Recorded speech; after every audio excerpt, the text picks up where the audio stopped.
This is Chapter 4, Section 4, Measures of Dispersion. So what measures of dispersion are? They're used to check the variability of data, including the spread of the data and how the data vary about the mean. So basically what it's doing is it's checking the amount of data points that are certain distances away from the center of the mean.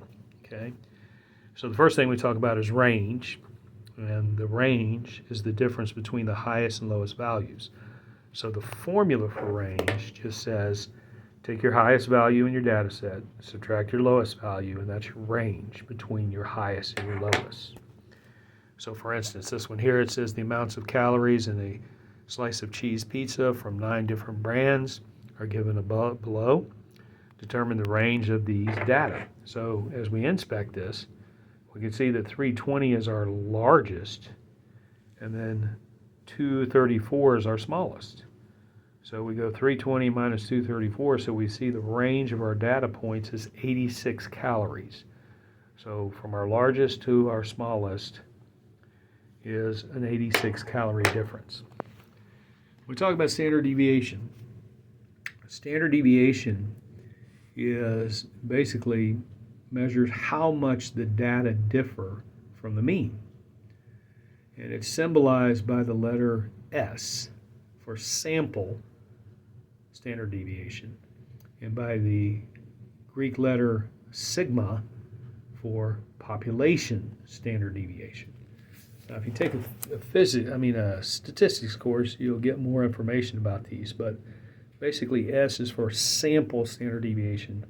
Sigma is for population standard deviation. Some rules. If you look on page 785, they have the setup for the rules. It says determine the mean of the set of data. Make a chart having 3 columns. And so, I'm not going to read through this because it can be confusing. The best thing to do is to go through this example problem. All right, so here's what's happening here. It says a veterinarian in an animal hospital recorded the following lifespans of selected Labrador retrievers to the nearest year. So we have 7, 9, 11, 15, 18, and 12 for these 6 Labrador retrievers. Okay, so it wants to determine the standard deviation of the lifespans. Okay, so here's the process. First thing we're going to do is we're going to take those 7 data points, add them together, and divide by the number of data points and get our mean. So now we've got our mean. So the mean age for these 6 Labrador retrievers is 12. Okay.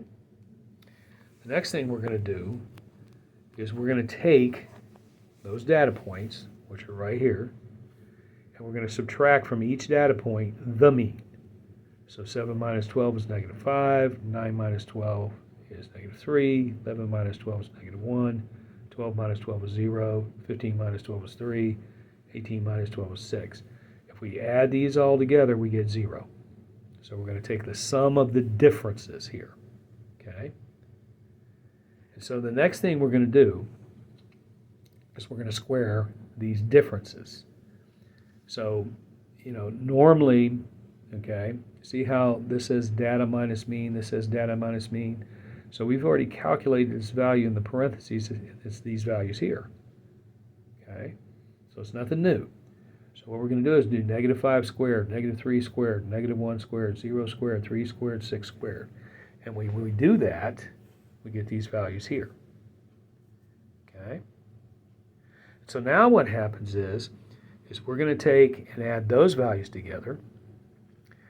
And then in this case, we're going to add the squares in the third column. In this case, the sum is 80, which is what we did here. Okay.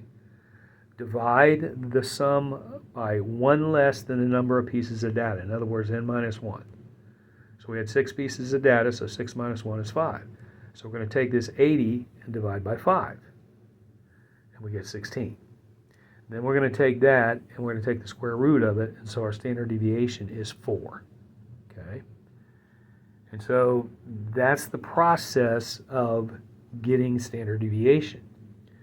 And what standard deviation does is when we get into the next section, it's going to give us percentages of data that we can find from these numbers. Okay? So hold on to that. So here is the formula that we did. Remember what we did. We found the mean, then we subtracted the mean from each data point, then we squared it, then we added them together, then we divided by n minus 1 and took the square root. That's how we determined our standard deviation. Okay?